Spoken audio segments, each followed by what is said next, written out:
irmãos? Boa tarde, irmãos. Em primeiro lugar, nós estamos a agradecer ao nosso bom Deus, que criou todas as condições possíveis para que este ato que aqui estamos a comemorar tivesse lugar.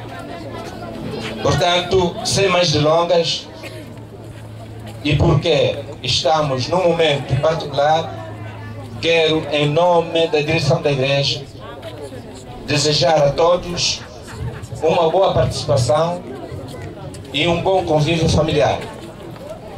Penso que estamos aqui para alegrarmos os nossos irmãos que abriram uma nova página na vida. Queremos que não haja dissabores e, assim, queremos a todos um bom apetite e uma boa festa. Em nome do Pai, do Filho e do Espírito Santo. Amém. Amém.